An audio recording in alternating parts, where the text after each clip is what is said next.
You know that silence that sits in the room even when someone's talking? That kind that wraps around you tighter than words ever could? That was my life for the last 6 months of our marriage. Alyssa was still there physically. Her keys in the bowl by the door, her scent on the pillow, her shoes beside mine. But emotionally, she had vanished. And I couldn't figure out exactly when she had left. I kept hoping it was just stress, or work, or maybe I'd done something wrong without realizing it. But deep down, I knew something had shifted, and it wasn't shifting back. It wasn't always like this. We used to laugh about the smallest things. We'd race to the car when it rained. She once made a whole dinner out of cereal and candy because our power was out, and it was still one of the best nights of my life. Those moments felt permanent until they weren't. Until they were distant echoes of a woman who no longer looked me in the eye. It's strange how someone can still say, "I love you," every night, and yet look like a stranger every morning. I remember one night I came home with flowers, not because of any special occasion, just because I missed how she used to light up when I surprised her. But when I handed them to her, she barely looked up from her phone. "Thanks," she mumbled, setting them on the counter like I brought home groceries. That's when something inside me cracked. It wasn't the lack of excitement. It was the complete absence of presence. She wasn't there with me anymore. Not really. Eventually, I stopped trying to win her back. Not out of anger, not even sadness, just pure exhaustion. It's hard to keep reaching for someone who's no longer reaching back. I felt like a fool, begging for scraps of attention, holding on to the ghost of a love that was clearly only mine to carry. Then came the day I walked out. No dramatic goodbye, no final fight, just a quiet morning. The sun breaking through the blinds, and her still asleep beside me. I stared at her for a long time, wondering if she'd even notice I was gone. I packed a single bag, left a note that simply said, "I'm done chasing what no longer wants to be found," and locked the door behind me. I didn't cry. Not then. Not until I got to the car and saw the flowers still wilting on the dashboard from a week ago. Unopened. That's when it hit me. I had given her everything I had, every ounce of hope, and somehow it still wasn't enough. I moved in with a friend across town, started over. I kept things simple. Small apartment, long walks, journaling, therapy, even. I convinced myself I would forget her, that maybe she'd forgotten me, too. That I'd fade into the background of her life the way she had already vanished from mine. But I was wrong, because 6 months later, on the coldest, grayest evening of the year, I saw her again, and she was standing in the rain, alone, waiting. And that's where the next part of the story begins. The rain that day wasn't romantic. It wasn't one of those gentle drizzles you see in movies where two people reunite in slow motion. It was cold, bitter, and heavy.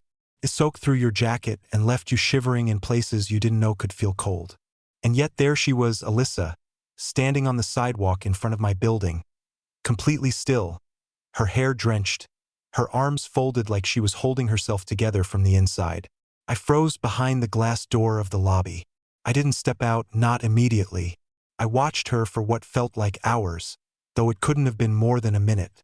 The same woman who once wouldn't let me leave the house without a kiss, who used to dance in the kitchen while brushing her teeth, who once told me that forever with me felt too short, now stood like a stranger outside my door, as if we'd never shared a single morning or memory. And yet, something about her eyes. I recognized that look, not sadness, not regret. It was something raw, like the version of her that used to whisper late-night fears and unfiltered dreams had clawed its way back to the surface. I didn't want to give her the satisfaction of being the first to speak. But I couldn't just leave her standing there either. When I opened the door, she flinched. No umbrella, no bag, just Alyssa in the storm. "I didn't know where else to go," she said, her voice barely louder than the rain. I didn't answer. I just stepped aside. I still don't know why. Maybe it was instinct. Maybe I wanted closure. Or maybe I just couldn't forget what it felt like to love her. She stepped in slowly, dripping water onto the tile floor like it didn't matter. Like the mess of it all was exactly how it was supposed to be. "You look different," she said softly. "Your eyes." I didn't tell her why they were different. I didn't say it was because I had cried more in the past 6 months than I had in my entire life before her. That I had learned how silence could be louder than screaming. That I had accepted I might never get an apology and maybe that was okay. Instead, I simply nodded and walked into the kitchen, grabbing 2 towels. She took hers without a word, but her fingers brushed mine when she did.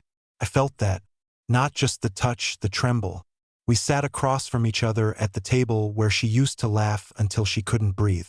She looked around like the space was familiar and foreign at the same time. "I didn't come here to ask for anything," she said. I needed to see you. I needed to know if I imagined everything we had." Her voice cracked on the last word, and suddenly I didn't feel powerful or angry. I didn't feel victorious. I felt confused because I thought I had buried this pain deep enough not to feel it anymore. I asked the question I never thought I'd ask. "Why now?" And her answer wasn't rehearsed. It wasn't pretty. It was the kind of truth people don't say unless something inside them is broken open. "Because the man I left you for, he left me." Silence. "I thought I wanted something else," she continued as she locked her eyes on her shaking hands. "I thought I needed to feel alive again, but everything I was chasing, it wasn't real. You were." I wanted to feel satisfaction. I wanted to throw her words back at her. I wanted to say something cutting and final, but all I could think about was the night I left. How I stared at her sleeping form and wondered if she would miss me. And now here she was, not sleeping, not smiling, just broken like I had been. But I didn't say anything because something in me didn't believe this was the end of the story. Felt like something else was coming. Something I wasn't prepared for. I don't know why I made her tea. Habit, maybe. Or maybe I just needed to do something with my hands so I wouldn't say things I couldn't take back. She sat at my kitchen table wrapped in my old college sweatshirt I'd kept for years, the sleeves swallowing her hands. Rain still pattered against the windows, but inside it was silent in a way that didn't feel peaceful, more like the quiet just before something important happens. She didn't touch the tea. I leaned against the counter, arms crossed, waiting for her to explain why she had shown up soaked and broken in front of the man she once left without a real goodbye. I wanted her to talk first, not because I didn't have anything to say, but because I needed to know if she even remembered what she'd done to me. And finally, she did speak, slowly, like she was choosing every word with care, afraid one wrong syllable would shatter the fragile thread keeping her together. "He told me I was wasting my best years with you," she said. "That I needed adventure. That love shouldn't feel so routine." I didn't move. I didn't flinch. But inside something twisted. "I believed him," she added. "I believed I deserved more than mornings that looked the same and conversations that got quiet. I thought if someone wanted me more passionately, maybe that meant it was real." I looked away, not because I was angry, but because I was reliving those mornings she was talking about. The coffee she drank without a word. The way she stared at her phone more than at me. The way she stopped asking me how I slept. I remembered thinking I must be doing something wrong, that I lost her somehow and just didn't know how to fix it. And now she sat here, looking like someone who finally realized the difference between stability and boredom, between quiet love and absence, between a deep connection and a temporary thrill. "I thought you'd hate me," she said, "after everything." I wanted to tell her I did, that I had spent night after night wishing I could erase the image of her walking away, that I had rehearsed conversations in the mirror, yelling into the silence, imagining what I'd say if she ever came back. But when the moment came, none of that felt right. What came out was different, honest, raw. "I didn't hate you," I said. "I hated myself for not being enough." That hit her harder than I expected. Her eyes welled, but she blinked the tears away quickly, like she didn't feel entitled to cry in front of me. She wasn't. "I was scared," she admitted. "Scared I was fading. Scared you'd stopped seeing me." I nodded slowly. "Maybe I did stop seeing you, but only because you stopped being there." That landed heavy between us. Heavier than anything else we'd said. She looked down at the untouched tea and wrapped her fingers around it, but still didn't drink. And that's when I realized she hadn't come here for reconciliation. Not really. She had come here to confess. to unload the guilt she'd been dragging behind her like a suitcase with a broken wheel. "What do you want from me?" I asked. She shook her head. "I don't want anything. Not anymore. I know I lost the right to ask for a second chance. I needed you to know I didn't leave because of you. I left because I didn't know how to appreciate what I had until it was gone." I stood there, letting that truth settle in. It didn't feel good. It didn't feel like closure. It just felt unfinished.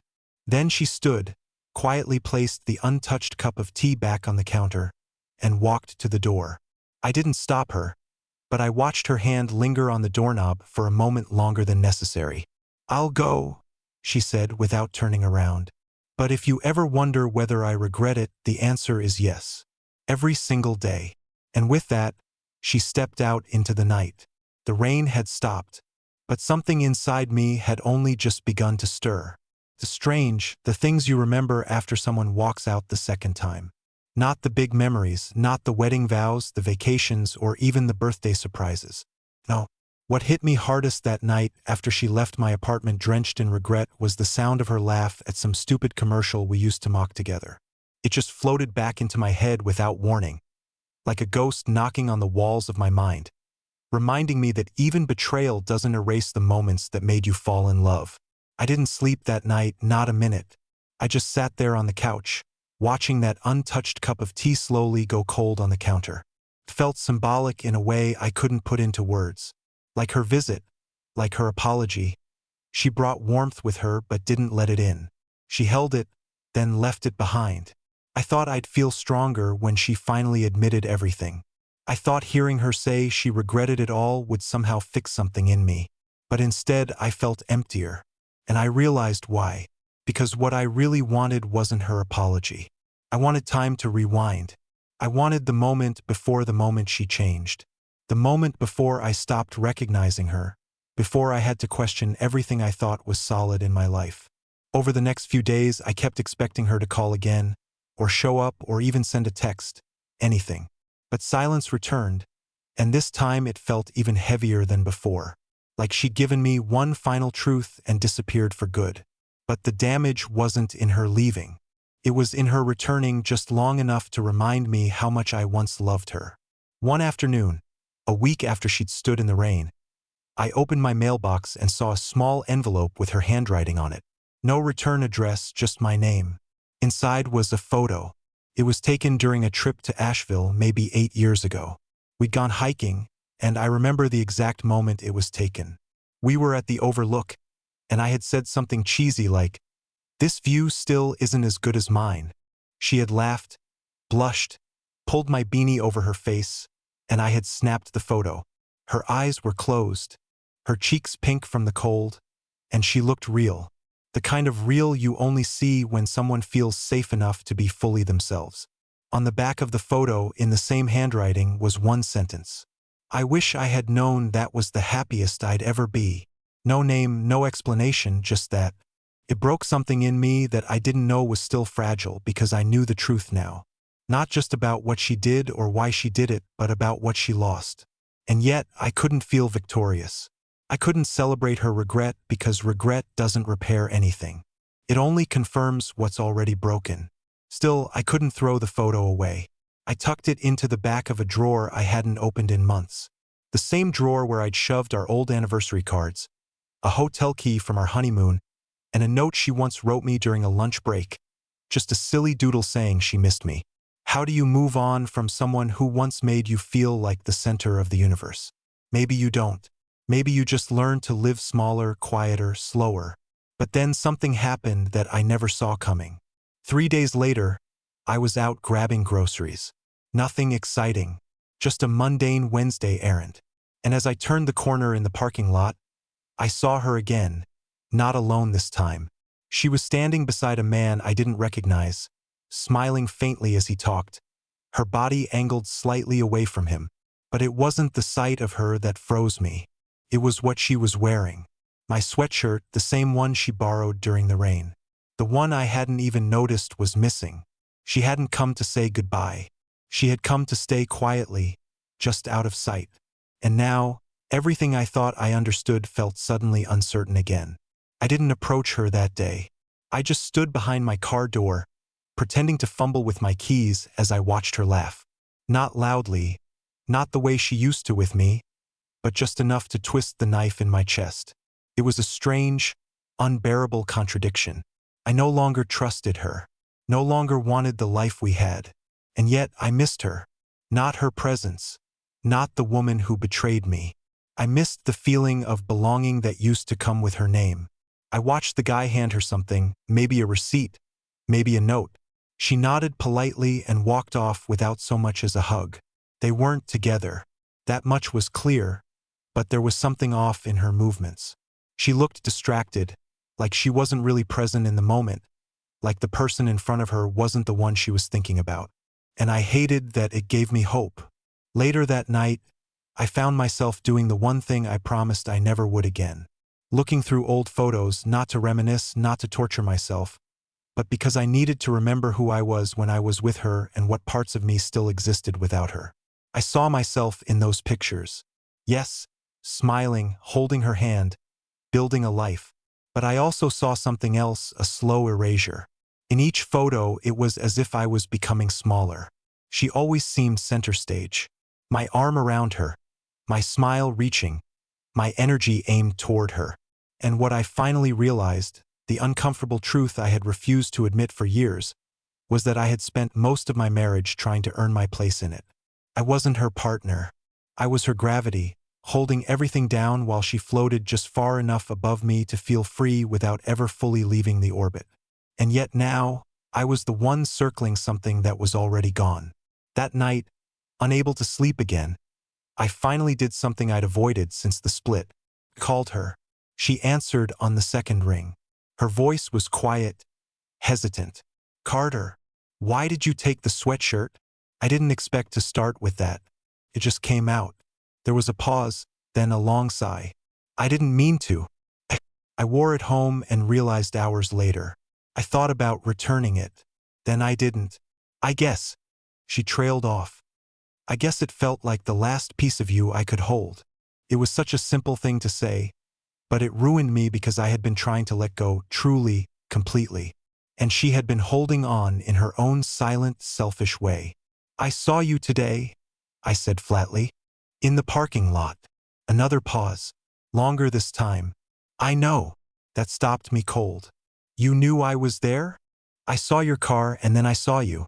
I wasn't sure if I should say something." My stomach tightened. "So you just left?" "I panicked," she admitted. "I didn't expect to run into you like that. I wasn't ready." I leaned back against the kitchen wall, hand over my face, heart racing in a way I didn't understand. "You don't get to keep showing up in pieces, Alyssa," I said. "You can't keep leaving me questions and calling it closure." "I'm not trying to confuse you," she said, more firmly. "I'm trying to figure out how to stop loving you without feeling like I'm tearing something vital out of me." That silenced both of us. And for the first time in a very long time, I didn't feel like the only one who had been haunted by the ending. But it still didn't make anything easier. "I'm not asking you to take me back," she whispered. "I just want to be able to miss you honestly. To know I didn't imagine it, that we were real. And the truth was we were.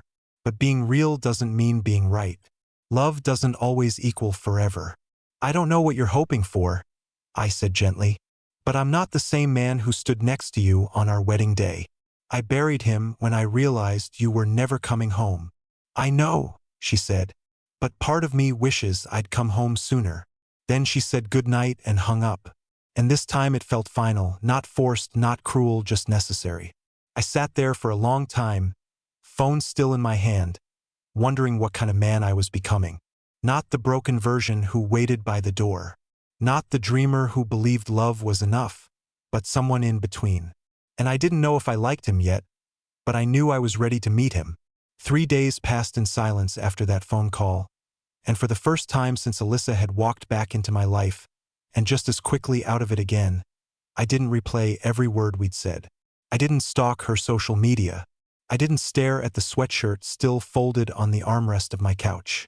I simply existed, quietly, softly, like someone rediscovering what still belonged to him after too much had been taken away. That morning started like any other. Coffee, rain against the window, news playing low in the background. I didn't expect anything. And maybe that's why it hit harder, because my guard was finally down when I opened my mailbox and found the second envelope. No stamp, no address, just my name again. But this time it wasn't her handwriting. Inside was a single sheet of paper folded twice, neatly, purposefully. And what I read changed everything. Dear Carter, if you're reading this, it means she couldn't tell you everything. And maybe that's for the best. But I can't sit with it anymore. Not knowing you might still be blaming yourself. You don't know me, but I know you more than you realize. I'm not her lover. I'm not someone who took her from you. I'm her therapist. And before you burn this letter, let me just say I'm writing this not to break confidentiality, but to protect something I believe was good, even if it ended. My eyes stopped. My hand tightened. Every part of me screamed to stop reading. But I didn't. Alyssa came to me almost a year before your marriage ended. She was struggling with identity loss, with trauma she never unpacked from years ago, with the fear that being loved steadily, deeply somehow made her unworthy. You became her mirror, Carter, and it terrified her. She kept waiting for you to leave, to fail. And when you didn't, she panicked and ran first. I had to sit down. My legs simply gave out. I reread the paragraph again and again, the words hitting different places in me. Places I didn't even know were still sore. She didn't cheat on you. Not physically, not emotionally, not in the way you feared. She disconnected. She collapsed inward. She projected her own brokenness onto your stability. And when you tried to hold her, she mistook it for control. I'm not excusing what she did. The silence, the coldness, the disappearing act. Those are still wounds you carry. But I want you to know that the story you've been telling yourself, the one where you weren't enough or where she found someone better, that story was never true. I had to stop reading for a while. I paced the apartment, letter still in my hand, heart pounding like I just run a marathon I didn't know I'd entered. None of this changed the pain, but it changed the shape of it. And then came the last paragraph, the one that finally made something inside me, something I hadn't realized was clenched, slowly begin to release. She still talks about you, Carter. Not like someone who wants to go back, but like someone who finally understands what she lost. I can't tell you what to do with that. I'm not writing to reunite you. I'm writing so you can heal honestly, because you were not just a chapter in her life. You were a lighthouse. You kept her safe even when she didn't know she was drowning. She wanted to send this. She didn't have the courage. So I did. Dr. Malcolm Fry. I set the letter down and stared at nothing for a long time. A lighthouse. That word echoed. I had never seen myself that way. I had always thought I was the one lost at sea. But maybe I was wrong. Maybe I had been the one shining through, hoping someone, anyone, would look up and remember the way home. And now the question was no longer about Alyssa. Not really. It was about me. What do you do when you finally realize you were never the broken one? What kind of life do you build when the shame doesn't belong to you anymore? That night, I did something I hadn't done in years. I took out a pen, a real notebook, and started writing my own letter. But it wasn't to her. It was to the man I had forgotten how to be. And for the first time in a long, long time, I signed it with hope. It was a Sunday when I finally left town. Not forever, not dramatically. I didn't sell everything or vanish without a trace. I just packed a bag, turned off my phone, and drove. For the first time in years, I didn't tell anyone where I was going. Not even my brother, not even my closest friend. I didn't want anyone to check in or ask how I was doing. I didn't want encouragement or pity. I wanted space. I ended up 3 hours south in a town I'd never been to before, where the ocean smelled like salt and rust, and the air felt older than anything I'd breathed in a long time. I found a little rental cottage through a woman named Grace who handed me the keys with a smile that didn't need to know my story to offer kindness. She didn't ask questions. She just said, "If you need anything, knock, or don't. That's fine too." It was the first time I had the luxury of being no one, and it was exactly what I needed. I spent the next few days walking the beach in the early morning, writing in that same notebook every night, and relearning how to sit in silence without letting it swallow me. The pain was still there, but it no longer demanded to be heard every second. It had started to shrink, like a storm finally moving off the coast. Then one afternoon, I walked into a bookstore cafe that smelled like roasted beans and rain-soaked paperbacks. I was only planning to grab a coffee and sit with my journal, but there was a woman in line ahead of me wearing a t-shirt that said, "Some storms teach you more than calm ever could." I wasn't looking for anyone. I truly wasn't. But when she turned around and said, "I like your shoes," with a smile that didn't feel forced or flirtatious, I realized something I hadn't noticed until that very moment. I was open again. Not to love, not even to connection, just to presence, to the now. Her name was Tessa, and we didn't talk about relationships. Not then. Not even later that week when we ended up walking the beach together after a conversation about books somehow turned into a town detour through quiet streets and sea breezes. She didn't ask why I was there. I didn't ask her either. We just let the silence do what it needed to do. Fill space without expectation. She didn't remind me of Alyssa.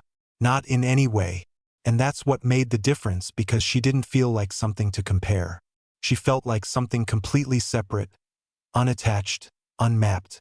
And while nothing about it screamed destiny or fate or a new beginning, there was something about the way she laughed freely without apology that reminded me I hadn't forgotten how to feel good around someone, even if only for a moment.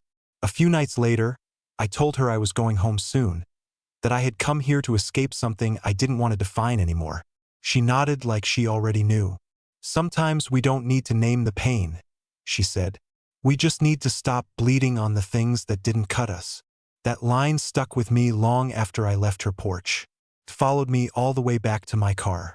It echoed the entire drive home, because maybe that's what I had been doing all along.